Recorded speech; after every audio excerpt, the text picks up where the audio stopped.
Hey everybody, welcome to Narrative Live. I'm Zev Shalev and hello to Tracy McElroy. Nice to see you today. Hi, Zev. Hi, everybody.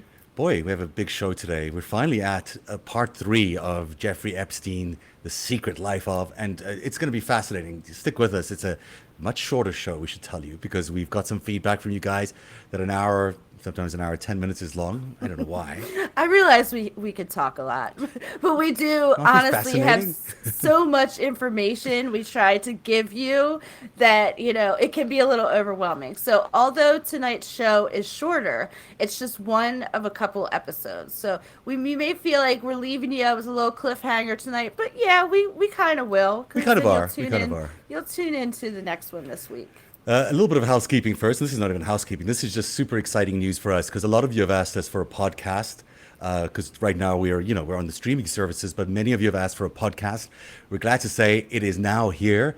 You can go right now onto the Apple Podcast or Google Podcast, and there's video there, so you can watch or listen to the show. And if while you're there, subscribe and download. That means a lot to us. The more people who subscribe and download, the better it is The for us better for ultimately. us. Exactly. So please do that at your Apple Podcast or Google Podcast. And coming soon, we'll have Spotify on deck. So keep an eye out for that as well. Gosh, lots of big things going on for us. There lately, is. Zev. I mean, we got our Patreon going. We're at 95 subscribers. Thank you.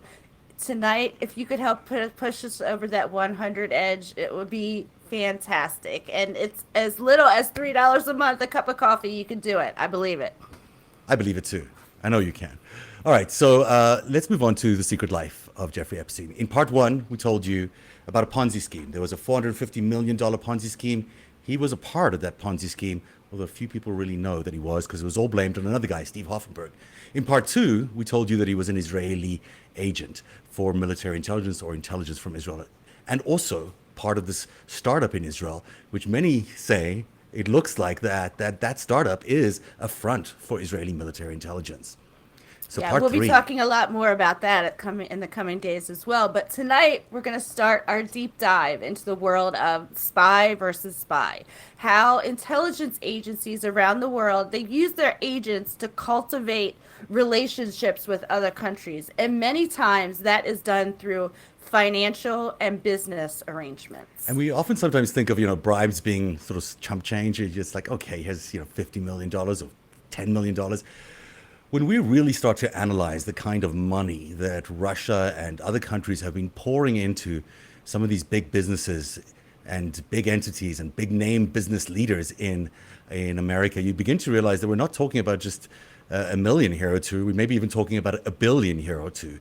So this is what tonight's show is about. It's about that kind of relationship and why people are using money now instead of weaponry and many other things to gain a foothold of power in another country.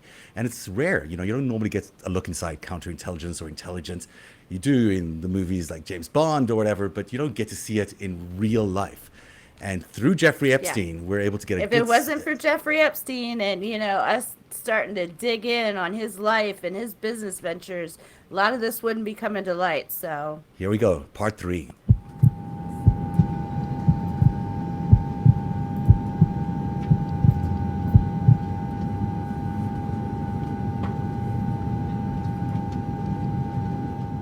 Power has always been at the center of Jeffrey Epstein's life. His appetite for money seems insatiable. His lust for power over young women certainly seems to be about control, or certainly about power. He even likes to control his friends, his very rich friends, and he does that through blackmail. Some people say the blackmail is more important to him than the sex with underage girls. That is the kind of person we're talking about, someone who's addicted to power and craves that control.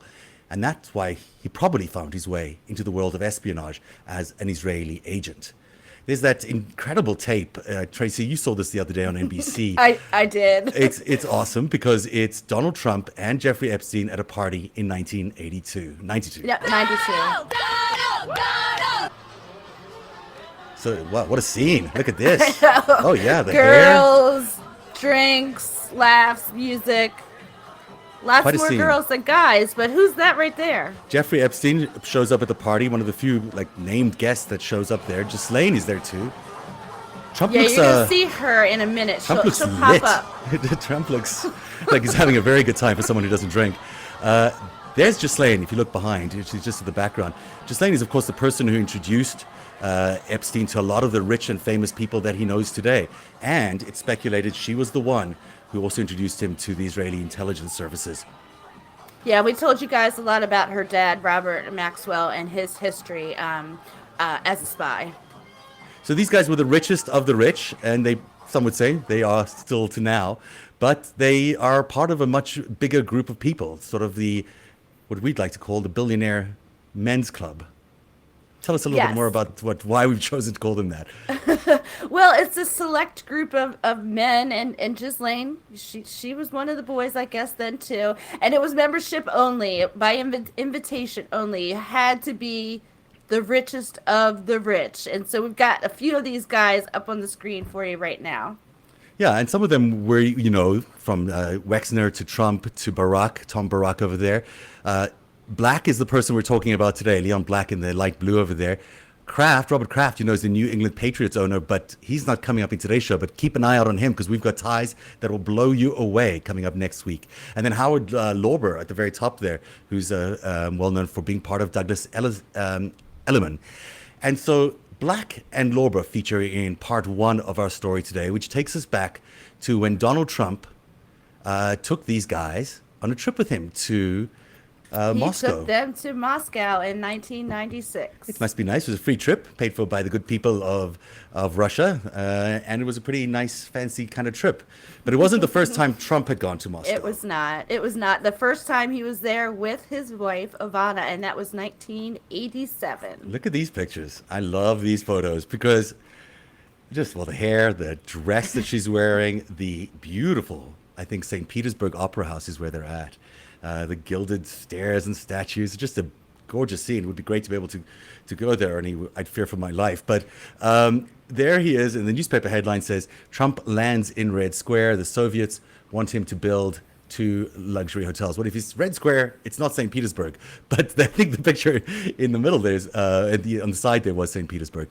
But nevertheless, this is what we are told is when the KGB first took an interest in Donald Trump.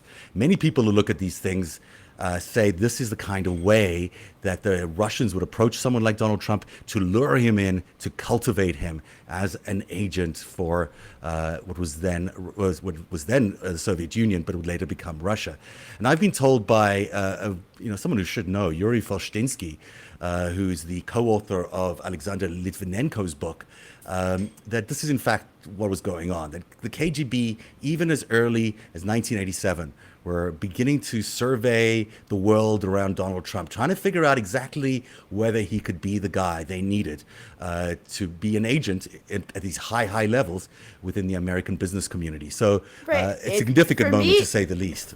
For me, it makes perfect sense because from everything I've read and researched, Trump's dad was also affiliated with the Russian mafia. Oh, yeah. I mean, Brooklyn. I mean, Brighton Beach in Brooklyn, where a lot of these guys came from, was at the time, the center of the Russian mafia in America. And of course, they teamed up with the Genovese family, and you saw the buildup of what is today one of the most powerful mafia groups in the world, certainly in the United States.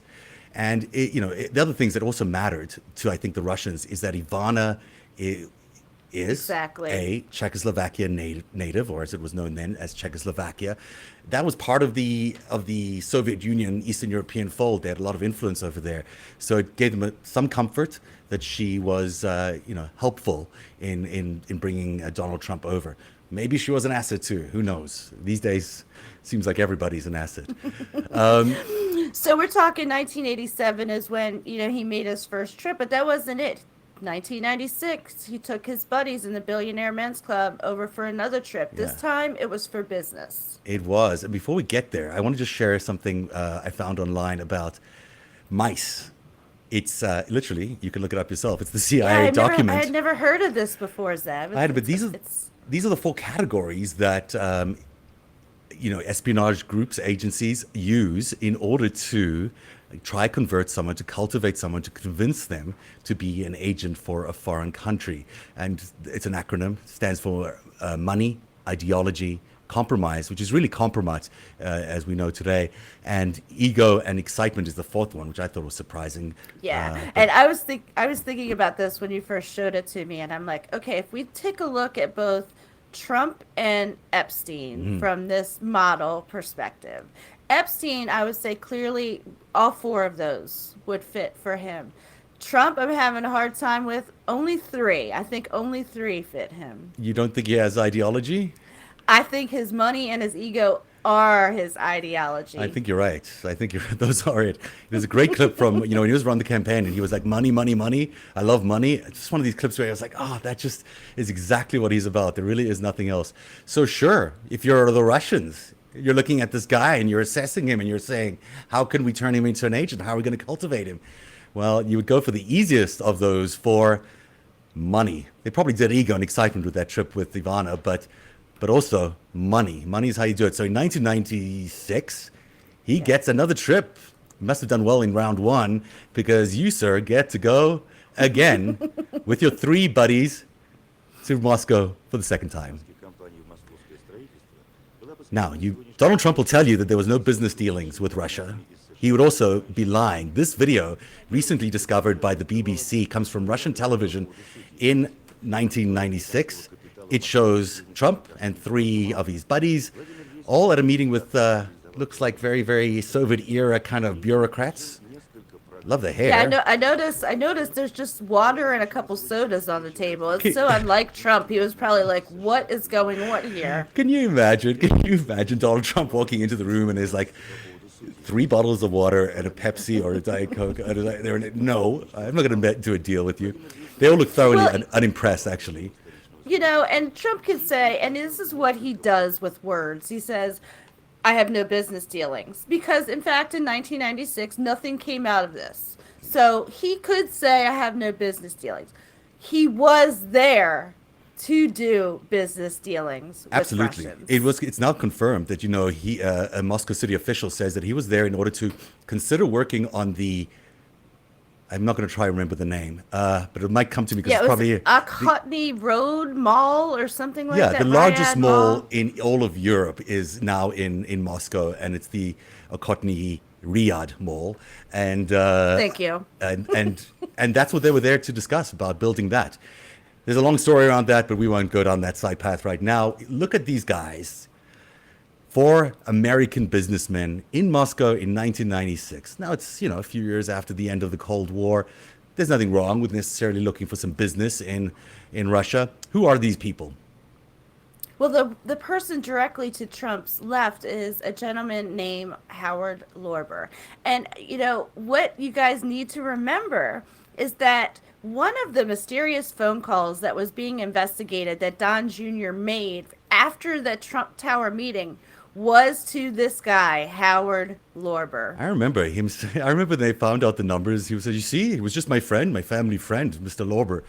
Mr. Lorber is, I think, of Russian descent too, but he's also clearly a friend of the Russians. There he is with Donald Trump in 1996. Next to him.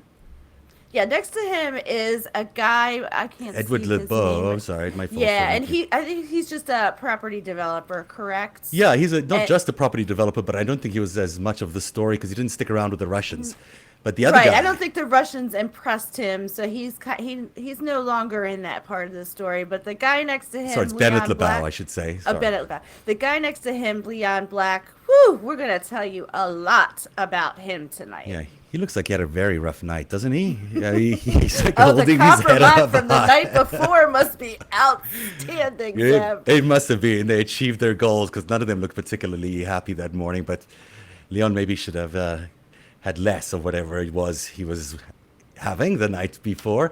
There's one other person we should point to who was in that little video. This is David Giovannis. That's the guy in the inset who was at the time the official handler for the 4 businessmen from the United States. He later on pops up in Oleg Deripaska's world, the oligarch who's very much involved in Trump Russia. David Giovannis landed up working for him, but this is him as a much younger man in 1996. I'm terrible at this math, but I mean, we're talking 30 years ago, right? I mean, Yeah. it's a long time. These guys have been together, have been in the Russian fold. And you would think that they'd no longer be in there unless it was somehow a mutually beneficial situation. Well, that, and you go back to this idea of mice, this idea that money is the way into bringing people into the fold. These are businessmen, they speak the language of money. You bring them into Russia, you dine them, you wine them, and you give them business opportunities.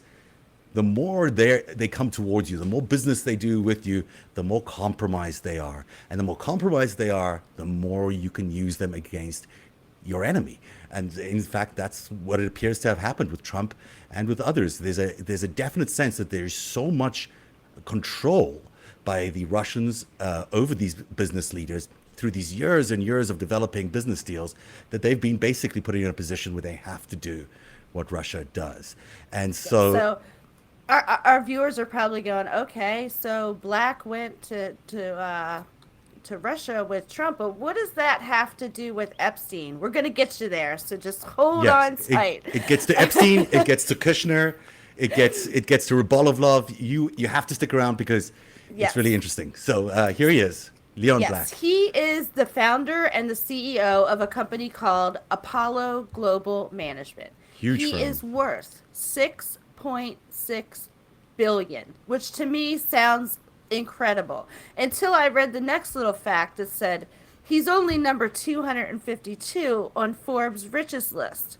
How is that even possible, Zev? It's you need several multi-billion dollars to get anywhere near the top of the Forbes list these days. It used to just take $1 million or so, but times have changed, and there he is at number 252. He's also dropped down that list, by the way, so he used to be higher. Can't be a good year for him. Back in 2011, I'll tell you this in a bit. I was about to diverge. You're about to jump ahead. I saw the look on your face, and you said don't. So I still got more to tell. Okay, tell me more. 1997 is when currently they're reporting that Black met Epstein. And the reason that's being reported is because that year, the year after he got back from Moscow with Trump, he actually created this Leon Black Family Foundation, right, Zev? Yeah, it's a good foundation. It does a lot of good work. He appointed Jeffrey Epstein as a trustee. Yes, and kept him there for about 10 years.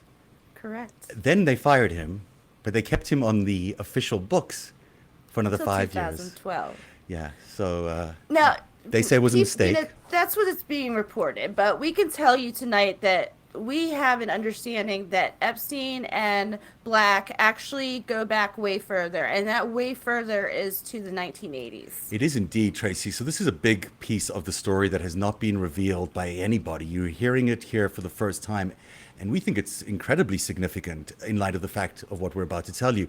So in the 1980s, Leon Black worked with Michael Milken, the junk bond king of the time. If you remember that scandal in the 1980s, they were inflating prices using these bonds that were basically junk bonds. And it turned out to be a bit of a Ponzi scheme until the whole thing collapsed on its head.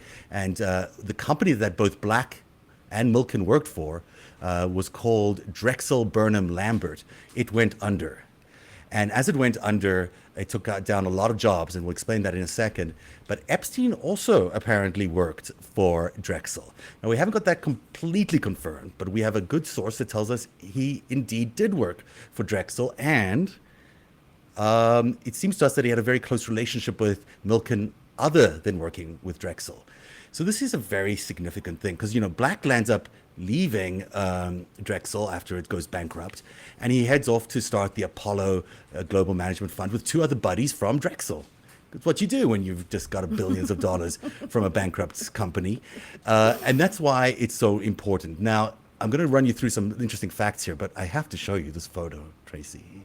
This photo I love because it says everything about Leon Black that you Is ever that need a to know. blow-up money tree next to him in that picture? Well spotted, because everyone has blow-up money trees, at their office. It's a very funny thing, actually. It looks like a crab of some sort. There he is in the offices of Drexel, way back in the 1980s. So Drexel declares bankruptcy on February the 13th, 1990. Thousands of people are out of work the next day. They called it the Valentine's Day Massacre because so many people were laid off. Michael Milken landed up spending 2 years in jail. He's the CEO we were telling you about. And he's now reestablished himself, by giving away lots of his money to various philanthropic causes, especially on the West Coast. So people sort of like him again. But truthfully, he's the junk bond king. He helped tank this major company for up to $1 billion. And he's also friends with Donald Trump, Tracy. Yeah, I didn't know this, but actually the night of the election, Milken and Trump were together watching the election results, which, I mean, it's a small world, I guess, when you're a billionaire businessman and, involved in financial fraud, I guess. Why not watch your election victory with a felon? Because it's just makes sense, right? That's who I would call. It just goes to show this circle of men and how this is all evolving. It is. It's absolutely revealing, this Drexel piece of information. Everyone who left Drexel landed up being very successful. You know their names because they're big names on Wall Street today. They all walked away with billions of dollars and they made billions more afterwards. And it's unbelievable that people like Black, who was the head of mergers and acquisitions at Drexel, never faced any penalties for it. He landed up going to found Apollo using the money he probably took from Drexel, with Joshua Harris and Mark Rowan. And today it's worth that giant number we gave you earlier. And there's a possible reason for that in Rudy Giuliani, who you see there encircled in the pink. Tell us why Rudy. Well, Rudy was the one who was prosecuting the Drexel case back then, Sev. Yeah, and there was a lot going back and forth with possible pleas, and it ended up that everybody got away with everything except for this one guy, Milken. I shake my head every time I hear about Rudy Giuliani because I do remember the mayor that could, the mayor who saved New York City, who turned out to be really a giant fraud. Here he is, probably letting these guys off the hook. Why? We don't know. There were two SEC chairmen on the board, or former SEC chairmen on the board of Drexel. They got away with it too. Giuliani today is calling for a pardon for Milken. Yes, he is. And that to me is the most stunning piece of information. The guy prosecuting Milken from the 90s is today asking him, the president, for a pardon. And you got to say that there's some sort of connection there. It's hard to imagine that there isn't. I want to play you a little clip, if I could, from the hearings that happened on Capitol Hill directly after Drexel went down. And this is the SEC chairman at the time, Breeden was his name, and Richard Breeden, and he was asked about the amount of money that went missing from Drexel, and he says, the senator said, is it $300 million or so that went missing? Just listen to his response. Actually, the number was larger than 300 million. It was probably in the 400 millions that was ultimately moved out of the broker-dealer. I can't in a tell short you. space of time. Well, over the period of a month. Yeah, it's a pretty short space of time. So if that's what we mean by short, I don't know, would you call that a short space of time? So Yeah, $400 million. This was like, where's the money, Zeb? Well, Where'd it go? Where did it go, Leon Black? Where did it go, Jeffrey Epstein? Where did it go, Mr. Milken? Because, it's hard to make $400 million disappear just like that in a month when you're under investigation by the U.S. attorney. And yet somehow they managed to do it. And there's another chink in the army. We're cracking away at Leon Black's story about Epstein and Epstein's perhaps story about Leon Black. It turns out that there's another big, bold-faced, it appears to us, lie. According to a statement by Black, he said, I was completely unaware of and am deeply troubled by the conduct that is now the subject of the federal criminal charges brought against Mr. Epstein. And the good thing about this being our show, Zev, I can say it like it is. That's a lie. It really appears to be. So this was issued last week. There's lots of questions being asked about the relationship between Epstein and Black and Epstein and Apollo. And this is the statement that Black issued. But of course, we know, because we're just normal people who Google things, we can tell you that Epstein was part of the Black Family Foundation all the way until 2012, as we told you earlier on. There's also a Rothschild meeting with the Rothschild family that involved Yeah, both. so a member of the founder of the Apollo Group, met with the Rothschild family at Epstein's mansion to discuss tax issues and how they could work more closely together. That's 2011. That's 3 years Yes. after the Epstein went to jail. So it seems impossible to us to believe that Mr. Black did not know that Epstein had served time in jail, having conducted this business afterwards. Then in 2009, Alexander Wolf, who's a writer for Daily Beast, saw Wilbur Ross and Leon Black hobnobbing with Epstein at a Southampton movie screening. Yeah. 2 It's like months 2 months, right. after he left so jail. how did he not know 2 months after he got out of jail? Where have you been over the last year, Jeffrey? We've missed you. Well, in all fairness, he could stay at home because he basically was at home for 12 hours a day, 6 days a week. You can't say that. Then in 2011, Epstein is on a board with two of Black's sons. The company's called Environmental Solutions Worldwide. Epstein owns a big piece of that. And in 2011, with Black's sons, 2 years after he's out of jail. And finally, there's the 2015 charity donation from Black's charity to Epstein's foundation called Gratitude America, of all things, in 2015. Strange. So we don't believe There's you, a Mr. Black. number It's hard to of- believe you when there's 5 or Yeah. 6 instances where you've clearly Yeah. been involved with Epstein after he was in jail, that you did not know that he had been to jail because everyone else in the world knew he had been to jail. Right. And, the institutional investors of Apollo Global, they're not having this. They want some serious questions answered about the relationship between Black and Epstein and Apollo Global. And, frankly, they deserve the answers, Zev. They do deserve the answers. These are big institutional investors, $1 billion each. We'll see if they get the answers that they're looking for in this coming week. Keep an eye out on Leon Black. Keep an eye out on Apollo. I think there's news coming this week on those guys. Yeah, they should also ask about Black's ties to Russia. They need answers on all of it. Because in 2011, Putin very smartly starts something called the RDIF, the Russian Right. Development, no, the Russian Investment Direct Investment Fund. Fund. I'm sorry. The Yes. Russian Direct Investment Fund. It was a development fund, as it turns out. And it's a $10 billion fund designed to lure foreign businessmen and foreign money from places like North America to invest in Russia. And it's until recently, in fact, it currently is headed by Kirill Dmitriev, who many of you might recognize from the Mueller He report. was in the Mueller report, yes. And, he was a key conduit to Putin in talks with the Trump administration. He was the one in, and you know how I like to call it, just one beer. Seychelles. Right. So Eric Prince was there, and Eric Prince is like, I just had one beer with that guy, Kirill Dmitriev. And the Mueller report comes out, and it's like they had several meetings discussing, the distribution of countries around the world in a new world order.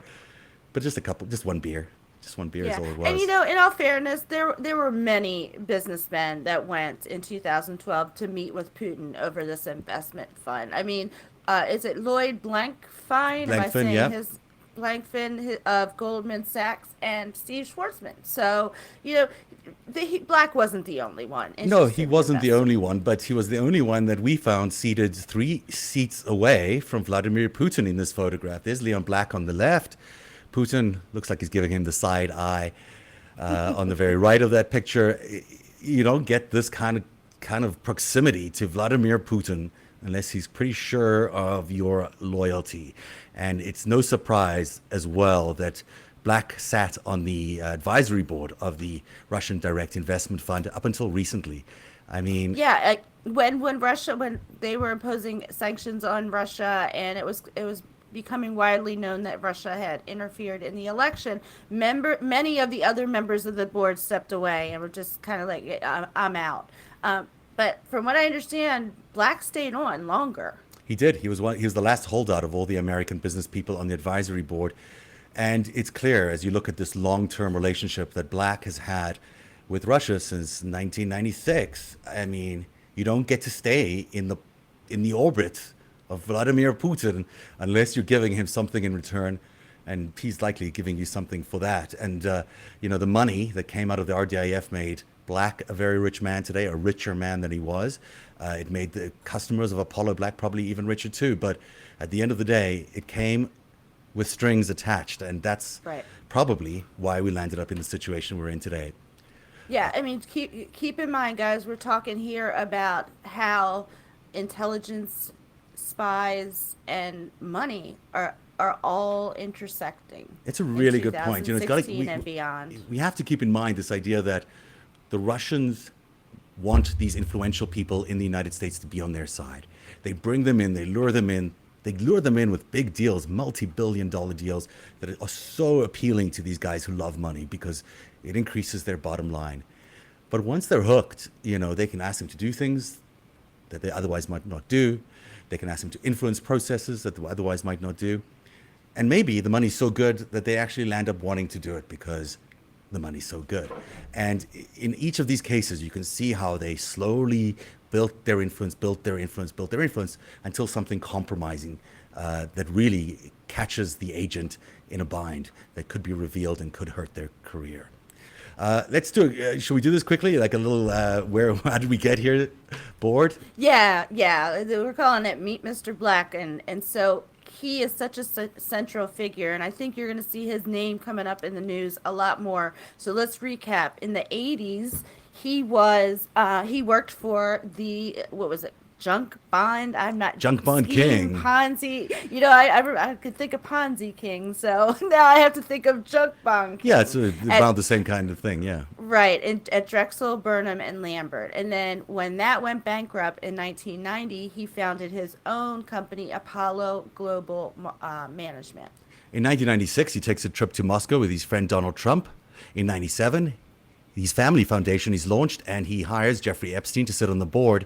In 2011, Apollo goes public, and in 2012, he meets Putin in St. Petersburg.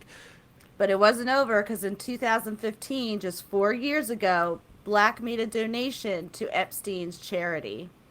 And here's where the plot thickens. Here's where we get into the worst kind of thing, the worst kind of corruption. Take a look at who we're going to go to now. Jared Kushner, please, for Jared, 500, Alex. You've got it. Jared Kushner. Here he comes.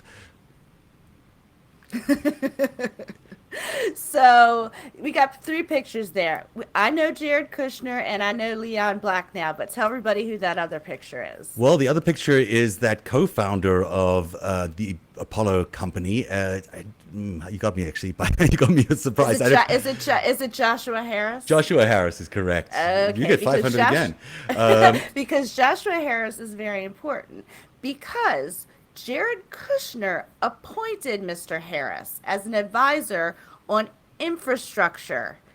And he was Harris was meeting with Kushner several times in the White House over infrastructure. So how's that infrastructure week going anyhow? Yeah. Well, I can tell you a few months later, it went really, really well for Jared Kushner. You know why? Why? Because Apollo, Harris's company, ended up giving Kushner's real estate company a little chunk of change. Guess how much? I believe $185 million is the number you're looking for. Around about that, yeah. $184 million. I find it, astonishing, depressing, whatever other adjective you want to use here, that a guy whose family is in debt $1 billion, like already so deep in the hawk that you're like, he's never going to get out of it. He's able to get to somebody who's willing to loan him any money. And so it's particularly astonishing then and revealing that it's a guy with deep ties to Russia that loans Kushner $185 million when nobody else would touch that kind of person with that kind of debt. And that person was Leon Black's company through Joshua Harris and the so-called advisor for Infrastructure Week, because that is how business is getting done in America today. It's just corruption without any excuses. It's just right there, open for everyone to see. Super, super depressing. But yeah, well, it's going to get a little bit more crazy up in here in just a minute. Would you fancy a little bit of tennis? All right, so a little bit of backstory for you guys. About 2 years ago when I started all of these investigations with Zev, I'd gotten a tip about a company named Artsy and to look into them. And I did. And I came across this picture from the U.S. Open on the right with all these people gathered with Jared and Ivanka. They look so happy. Yeah.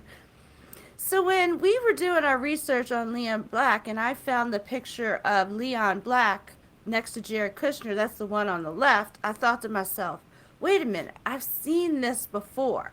These aren't the only two people that were at that U.S. Open.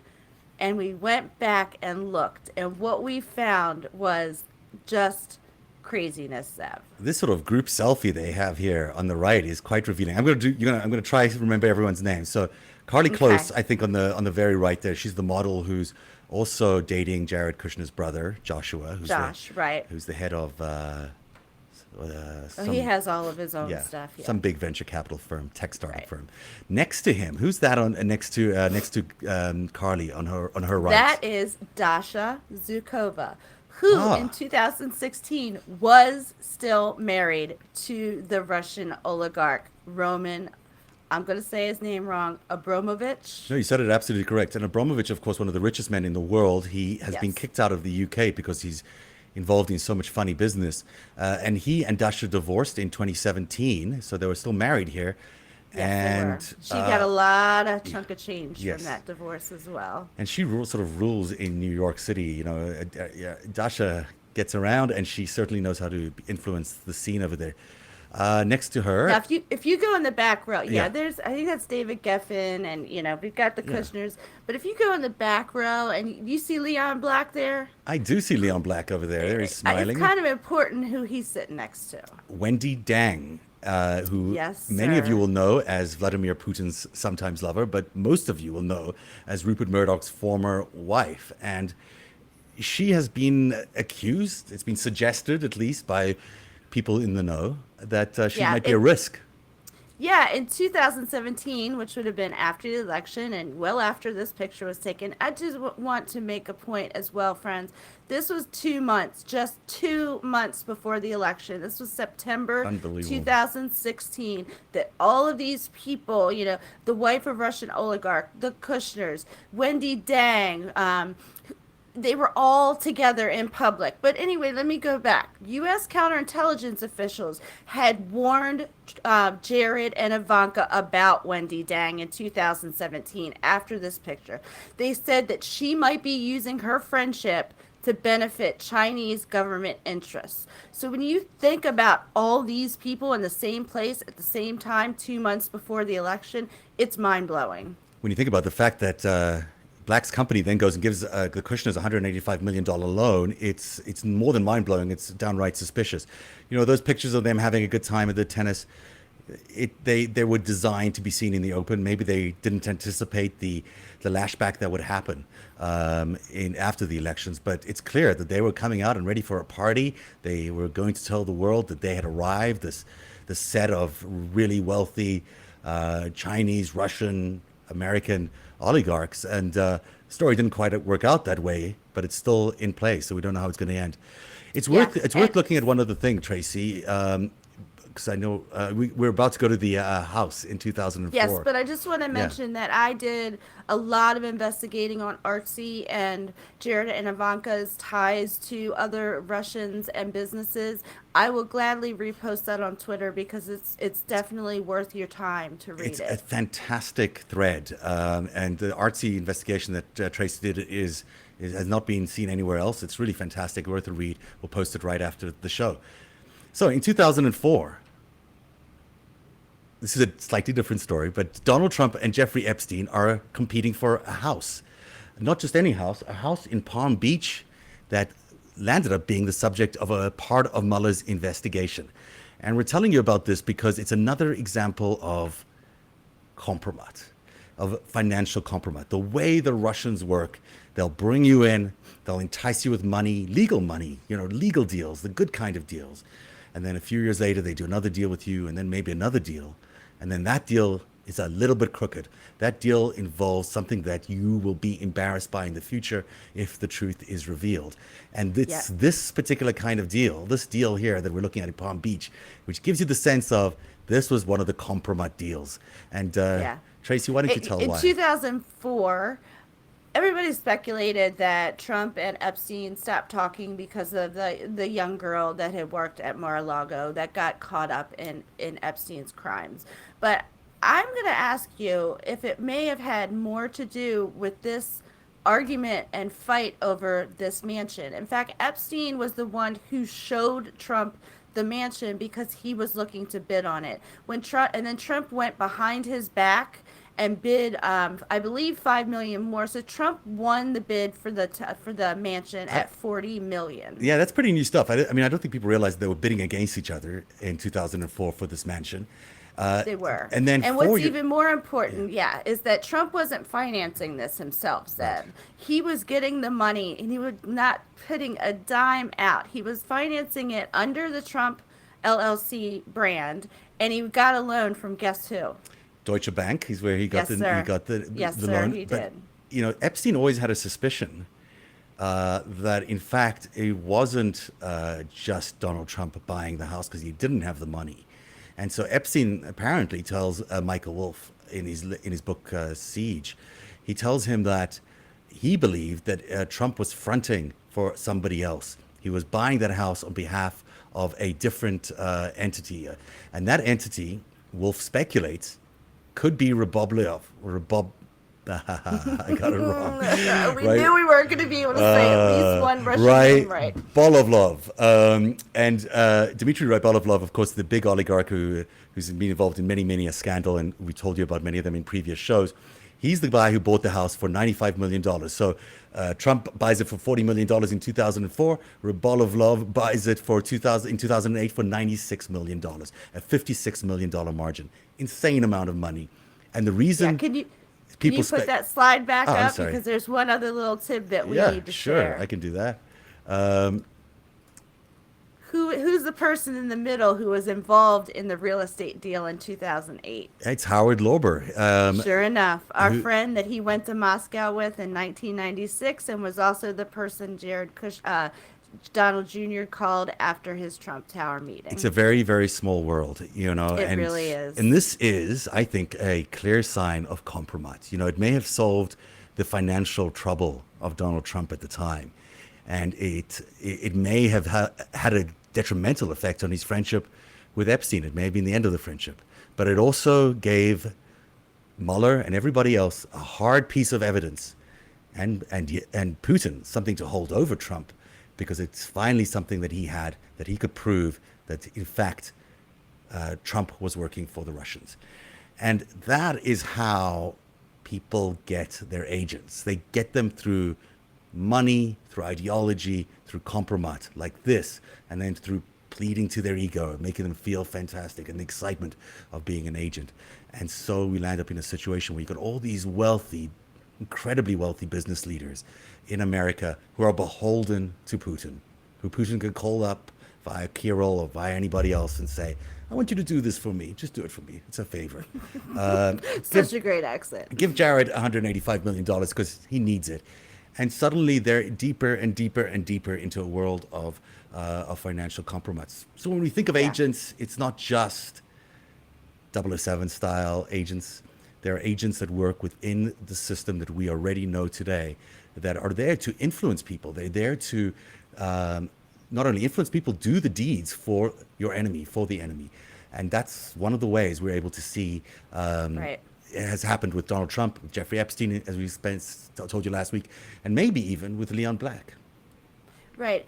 And, I'm sure one of those questions that people are going to ask is, why is there this Epstein-Israel Russia connection? And we're going to dig into that, I promise you, on the next episode. The next episode is really interesting because it really builds on what we've talked about today, about the sort of the foundation of all this espionage and these people getting co-opted. Well, where does it go? How high does it go? And where does it mount to? Does it actually get to something really big? And it does. And we have all the details in next episode. Plus, we'll tell you how Robert Kraft plays into the whole game. He fits into it all. Because you haven't heard that name in relation to Epstein before, have you? We know the details, and we'll explain to you how Robert Kraft is in business with Epstein and how that could tie in elsewhere. So that'll be in next week's episode. I believe that's the end of this week's. Almost. It is, but we cannot leave without saying thank you to all of our subscribers. And if you would subscribe and download our podcast, that really helps with our podcast numbers.